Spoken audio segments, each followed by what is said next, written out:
বানি আমার জীবন বাঁচিয়েছে, আমার মেয়ের মতো।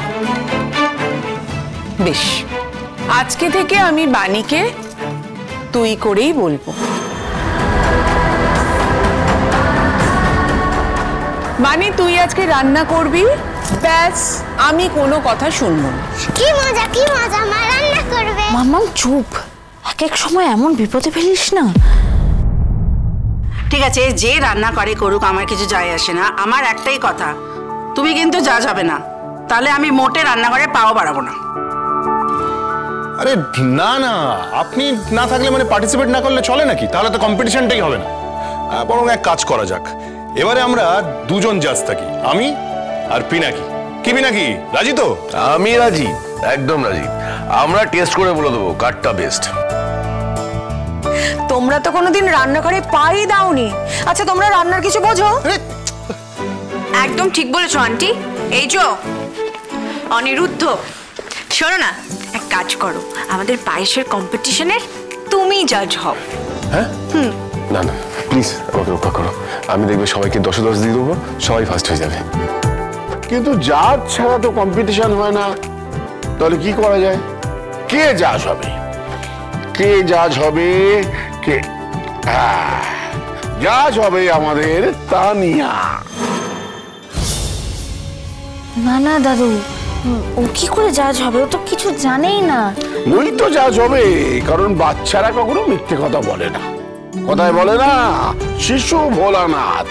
ওদের মধ্যে কোনো প্যাঁচ পয়জন নেই, যেটা ভালো লাগবে সেটাকেই ভালো বলবে। অতএব ওর বিচারটাই সঠিক বিচার হবে। যাও যাও, আর দেরি করো না। আরে বাবা, রাঁধতে তো সময় লাগবে নাকি? আমাকে বাদ দিন, আমি রাঁধবো না, আপনারা যান। মানে তুই তো দেখছি সবার সামনে আমার কথার অবাধ্য হচ্ছিস। দাদুর কথা শুনবি না? যা রান্না করে যা। আচ্ছা শোনো সবাই, প্রত্যেকে রান্না করে তানিয়ার সামনে রাখবে। তানিয়া বা কেউ জানবে না কোনটা কার রান্না করা পায়েস। বানি,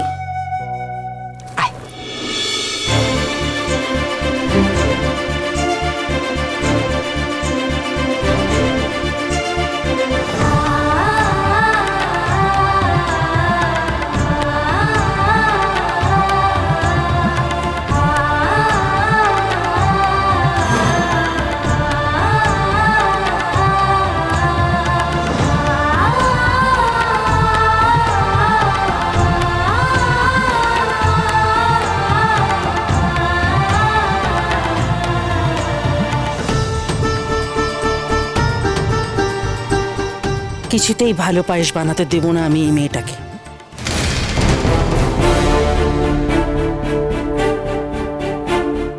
এক্ষুনি তো এখানে পায়েসের উপকরণগুলো ছিল, এখন গেল কোথায়? যাকে চালে দুধে ফুটিয়েই পায়েস বানাবো। ও মোর দরদিয়া, সোম থেকে রবি প্রতিদিন সন্ধ্যে 7টায় স্টার জলসায় ও জিও হটস্টারে।